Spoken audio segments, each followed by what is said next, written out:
In this section, we're going to see another application of integrals to solve physics-based problems.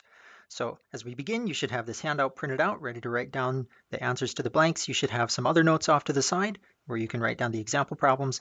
And let's go ahead and get started. First of all, let's talk about hydrostatic pressure. Hydrostatic pressure is a measurement of force per unit area exerted on a submerged object by the surrounding fluid. So we're imagining taking an object, submerging it in some sort of a liquid, usually water, and we're thinking of the force exerted by the liquid onto the object. The units for hydrostatic pressure are pascals. 1 pascal is 1 Newton per meter squared. So we have force per area. Those are the units for hydrostatic pressure. If we're using imperial units, then we'll have pounds per square feet. Now, the deeper that an object is submerged, the more pressure is exerted on it. So you may have noticed sometime if you were swimming in a swimming pool, if you go toward the bottom of the pool, the pressure on your ears feels greater. That's because pressure increases with depth.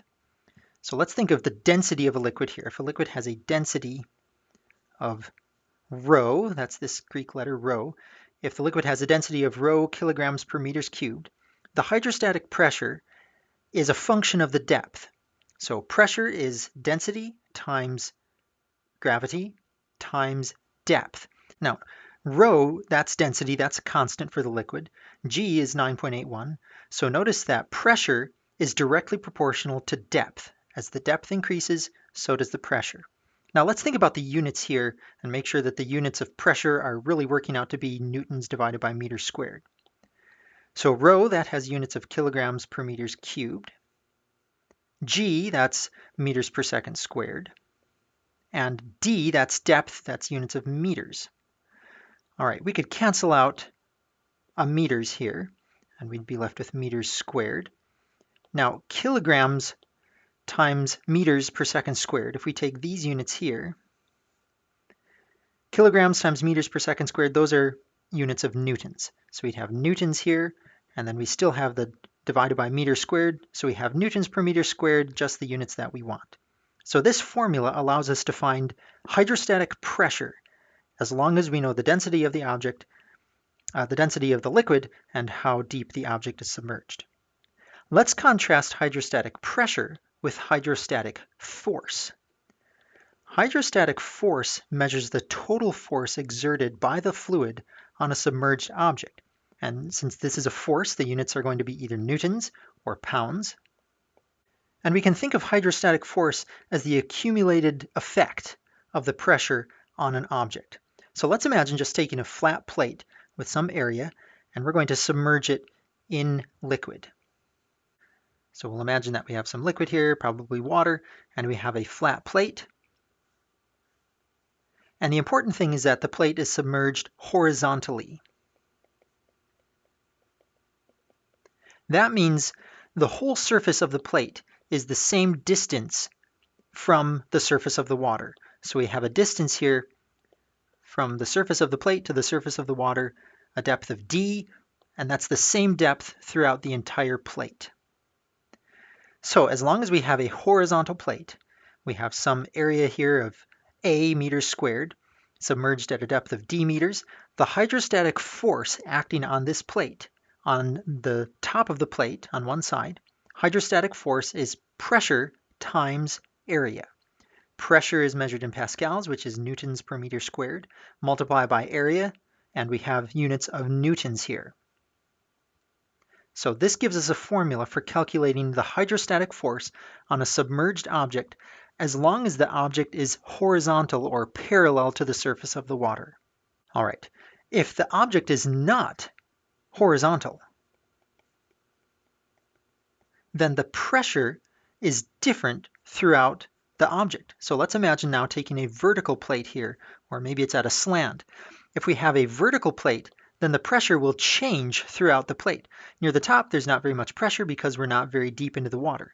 Near the bottom, the pressure is much higher because we're at a greater depth. So here we do not have a constant pressure throughout the entire plate. So we can't find the hydrostatic force simply by multiplying pressure by the area because the pressure changes. The pressure is higher at a greater depth. So how do we find the total hydrostatic force on this submerged plate? Well, this is sort of like the work problems that we solved, where we were moving an object a different displacement based on where the object was. So in this case, we must use an integral. And the key idea is to find the force on a representative slice.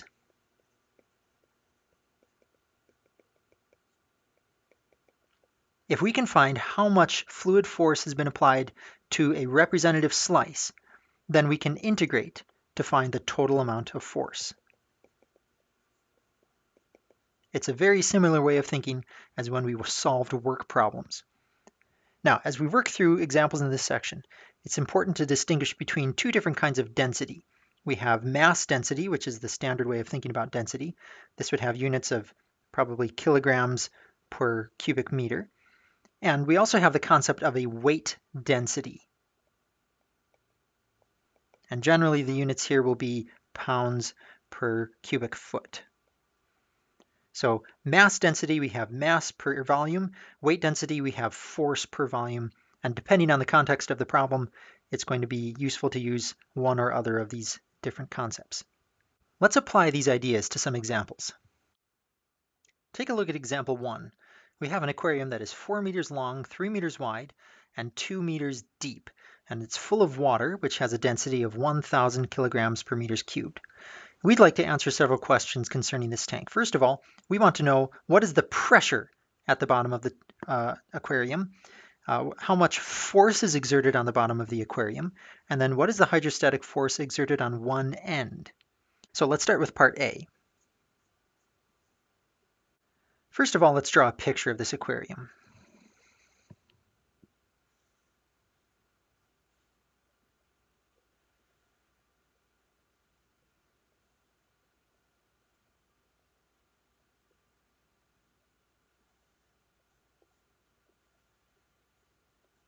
So it looks something like this. It's 4 meters long, 3 meters wide, and 2 meters deep. We want to know what is the pressure at the bottom of the tank, first of all.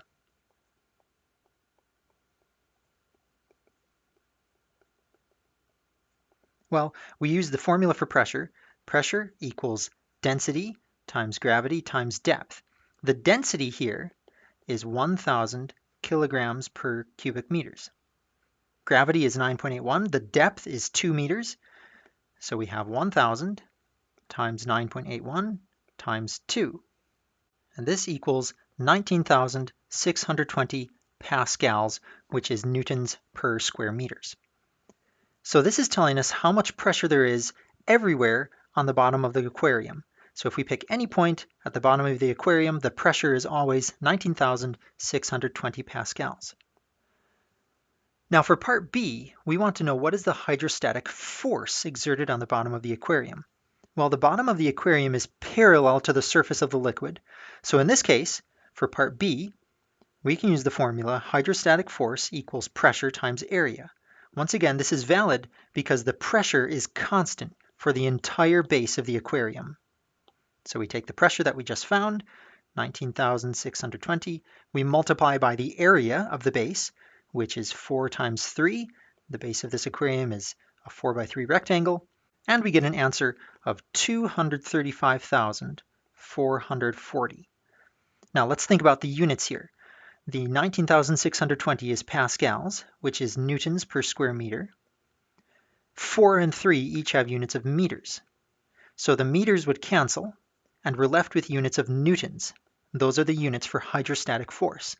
This is how much force is being applied to the bottom of this aquarium by the liquid contained within the aquarium. Now let's take a look at part C. For part C, we want to know what is the hydrostatic force exerted on one end, one of the 2 by 3 ends of the aquarium.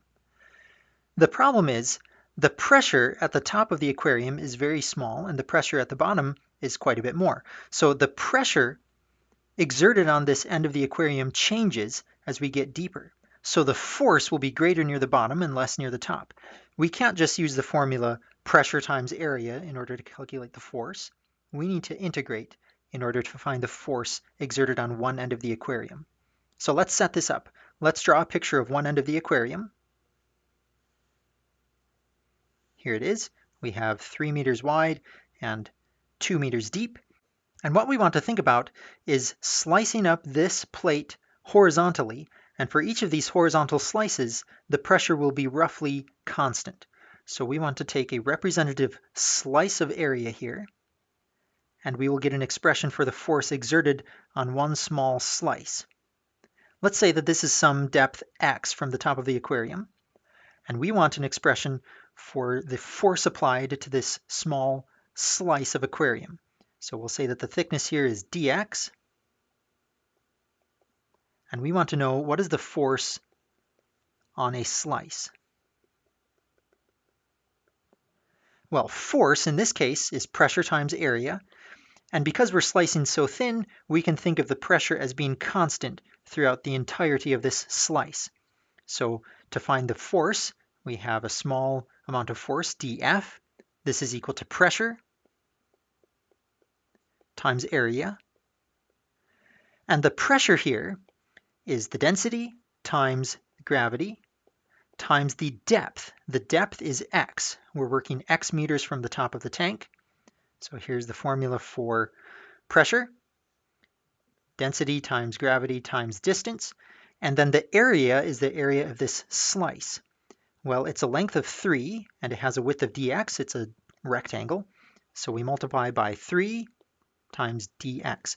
Let's think of the units here and make sure that the units are working out correctly. Density is kilograms per cubic meters. 9.81 is meters per second squared. X, that's a distance, so that has units of meters. 3 meters, dx, meters. Notice that we cancel meters cubed with all these, and we have kilograms times meters per second squared. Those are the units for newtons, so we are on the right track. Now the density here is 1,000. So 1,000 is what is rho times 9.81 times x times 3 dx. This expression is the amount of force applied to one thin horizontal slice of the aquarium. So how do we find the total force? We simply integrate. So to find total force, we integrate this expression. 1,000 times 9.81 times 3 times x dx. And we are integrating to get all of the side of the tank. So the limits of integration are for x. X starts at 0 to get the top of the tank, and then goes down to a depth of 2 meters to get the very bottom. So we integrate from 0 to 2. Now notice how simple this integral is. We have a bunch of constants here. We're really just integrating x. It's a very simple integral. So rather than work through all the steps of integrating it, let's just plug it into a calculator and see the value that we get. We get an answer here of 58,860, and the units are newtons. That is how much force is being exerted by the water on one end of this aquarium. Let's look at example 2. For example 2, we're going to find the hydrostatic force assuming that the aquarium is only half full of water. And actually we've solved most of the problem. We can just modify the integral that we just found in order to solve example 2. So for example 2, if the aquarium is only half full of water, then instead of having a depth of 2 meters, really we only have a depth of 1 meter of water. So this integral can be modified simply by replacing the upper limit with 1. And the total force, if the aquarium is half full, is the integral from 0 to 1. 1,000 times 9.81 times 3x dx. We plug that into a calculator, and we get 14,715 newtons. Notice how much less the force is with only half the amount of water. It's much less than half of the original amount of force. So if we reduce the amount of water in the tank by 1/2, we get much less than half of the fluid force on one end of the aquarium.